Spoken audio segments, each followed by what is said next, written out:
أعوذ بالله من الشيطان الرجيم بسم الله الرحمن الرحيم إن الذين يرمون المحصنات الغافلات المؤمنات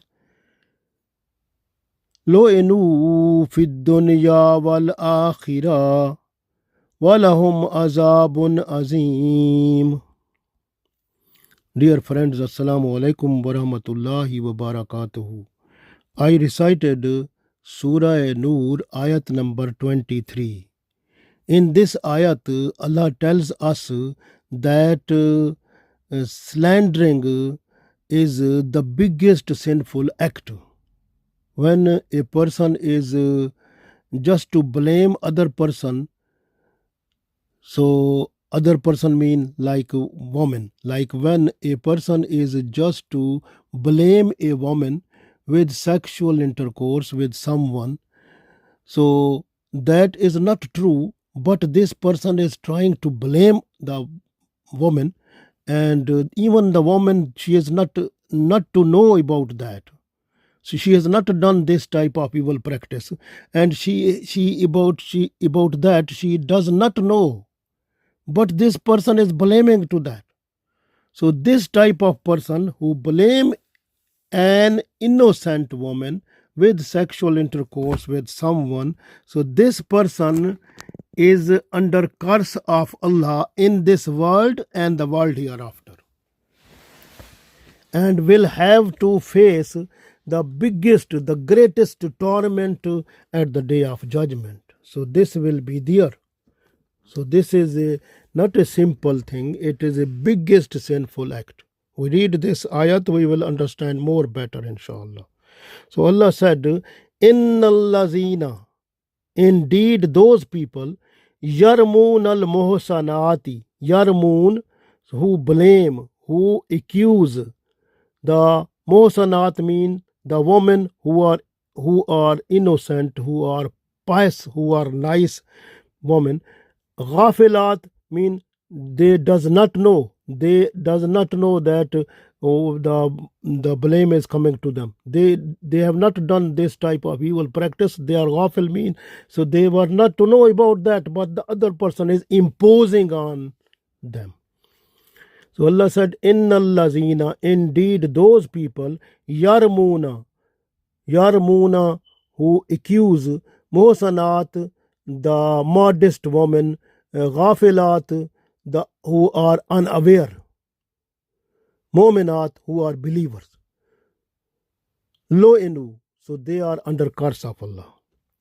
So Allah said, Innal lazina yarmun al muhsanati al ghafilati al mu'minat, indeed those people who accuse the modest woman, the woman who is unaware, who is believing woman,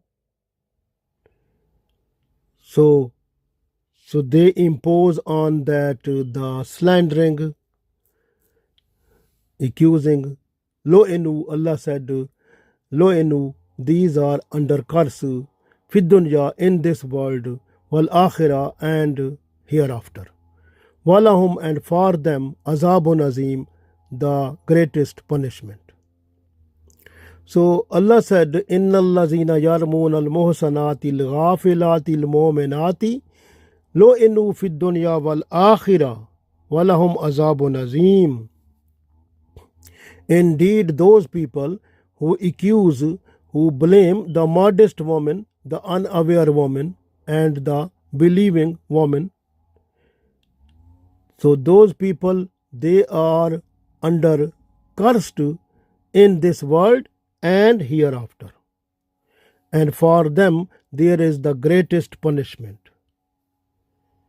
So blaming or slandering a woman who is innocent, who is modest, she does not know, she has not done evil practice, she has not done the sexual intercourse with someone, but someone has blame, someone accused, so that person has done the biggest sinful act. Because the woman who was unaware about that, who was innocent, who was pious woman, nice woman, noble woman, innocent woman, the person has imposed blame on her, that person has done the biggest sinful act. This person is under curse of Allah in this world and the world hereafter. You keep in mind that the curse mean the person is away from the mercies of Allah. A person who is away from the mercies of Allah, that person will have to give the accountability of each and everything, even a little bit. He will have to give the accountability of that. Some people, if they are just to be forgiven, and some people who will be Allah will be soft for them in accountability, to whom those are under mercies of Allah. But the person who is under curse of Allah, there is no mercies for that person. This way, this person will have to give even a little bit trouble has produced. This person will have to be accountable for that there also. And Allah will not forgive to that person. Even if that person will say, I have not done something, Allah will make the tongue of that person close, and the body parts will be witness that they have done the sinful act with the command of this person. So then this person will get the punishment. And because there will be no mercies of Allah, because this person is already under curse of Allah in this world. Allah said already, Lo inu fid dunya wal akhirah. So this person is under curse of Allah in this world and the world hereafter. Walahum azabun azim, and they will have the azabun azim, the greatest punishment. This is not a simple thing. Keep in mind that when we are just to speak, so intention is in our mind. So when the person is blaming other person or slandering other person, the person has intention in the mind that I have to blame this person.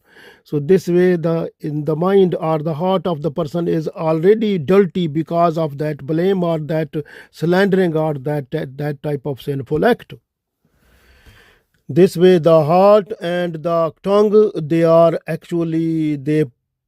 participate in this work to slander someone. So at the day of judgment, they will be in a position to witness for the sinful act a person has done, when the person has imposed a blame on the innocent person who was unaware about that. So this is not a simple thing. So we'll have the curse of Allah and at the day of judgment and here in this world also. It means the person who is under curse of Allah in this world, so that person will not be able to get the mercies of Allah. Every time in this world, the person's earning will be doubtful, no halal rizq problem, and also good deeds no. This person will have no understanding clearly what is good, what is bad. Doubtful situation. Life is like going in a darkness, and the situation is more bad unless the person is just to do tawbah astaghfar. This is very important to understand and not to do this type of action in your life.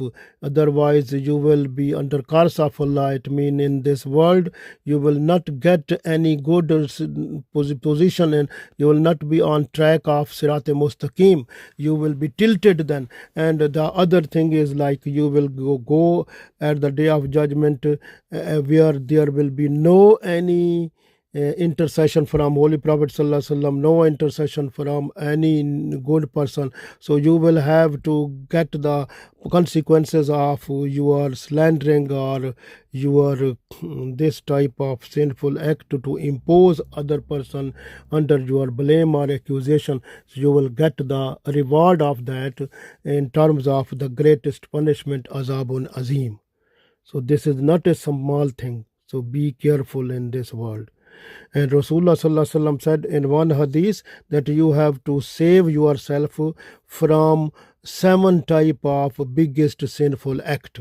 When the Sahaba Ridwanullah alaihim ajmain, they requested Rasulullah Sallallahu Alaihi Wasallam to tell what those are, then Holy Prophet Sallallahu Alaihi Wasallam said, the first one is to make someone with to make partnership with Allah.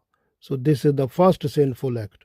The second sinful act is to do the black magic, and third sinful act is to kill a person without any reason. Third is done. So fourth is to take the usury or interest, and fifth is to eat the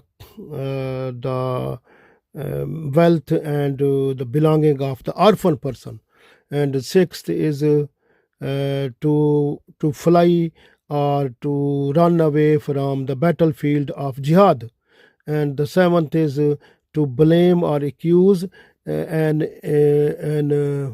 believer and innocent woman, and with who is unable to understand about that, because this type of seven type of biggest sinful act, these are mentioned in Bukhari and Muslim. In one other hadith, it comes that a person who is slandering or who is blaming, accusing a woman like this way, so that person's 100 years good deeds are wasted away. So this is other biggest punishment. And keep in mind that when a person is slandering, that person is under curse of Allah in this world and the world hereafter. At the day of judgment, when the person will say, I have not done, then the tongue of the person will be banned, and the body parts of the person, hands and feet and heart and tongue and these the other body parts, they will also be witness to say Allah that this person commanded us to do that this way, we have done it. And now you have to keep in mind that blaming and slandering, this is not a simple thing. It is biggest sinful act, and this type of biggest sinful act was done to the wife of Holy Prophet sallallahu alaihi wasallam, Aisha radiallahu ta'ala anha, by Abdullah bin Abi, who was the chief of hypocrites. And that person has done, and some Muslims were also involved in that one, and those Muslims, they got the punishment that was recommended by Allah, and they got it, and then Allah accepted their tawbah astaghfar. But these munafiqeen, the hypocrite Abdullah bin Abi and his companions, they will have to get this punishment at the day of judgment in terms of azabun azim. Allah said, walahum azabun azim, and these persons are lo inu fid dunya wal akhirah, so they are under curse of Allah and in this world and world hereafter. So this way they will have to face the punishment, and they are under curse of Allah. They are not getting any mercies of Allah, will have the punishment at the day of judgment. So we have to be careful that when a person is blaming other person, so this is like some people on the media, they get money, they earning money to blame others, to accuse others. So this type of, and they are getting money, and but they are blind people, they don't know what is happening to them. They are also under curse of Allah in this world and world hereafter, and will have to face the biggest punishment they will at the day of judgment then. So they will have to keep in mind. One hadith revealed by Abu Huraira radiallahu ta'ala anhu, that Rasulullah sallallahu alaihi wasallam said, a person sometimes say something which is good and Allah becomes happy, and then the status of the person is raised. But sometimes a person is just to say something which makes Allah angry, and because of that the person will go in the deepest position in the hellfire. So keep in mind, this is a hadith in Sahih Bukhari, Sahih Muslim, Tirmidhi, Nisai. So we have to try, when we are just to speak, just to say, we have to think that is it possible to, we have to face the consequences of it here in this world and the world hereafter. then we have to speak. Because when the any talk or anything which is in yourself, that is, you are not accountable for that. But when it comes out from your tongue, then you will be accountable. So then you will angel write down that one. So this way, be careful, and you have to look after yourself also, because you have to face the consequences of it at the day of judgment. So many people, they are just to say from their tongue so many things which are sinful. But we have to, if we are careful, we have to look after our tongue. Inshallah, we will get to the blessings of Allah, because the Holy Prophet sallallahu alaihi wasallam also said, if you guarantee me the two things, the tongue and the private parts, if you will give the guarantee that your tongue is pure, is not to say anything out of Sharia, and your private parts, they are not to do anything out of Sharia, then I will give you guarantee of entering paradise. So you have to keep in mind that we have to look after our tongue, look after our private parts, so that we should have the guarantee that has been blessed to us by Holy Prophet sallallahu alaihi wasallam, to have entry into the paradise. Allah give us tawfiq to get that one at the day of judgment. Ameen.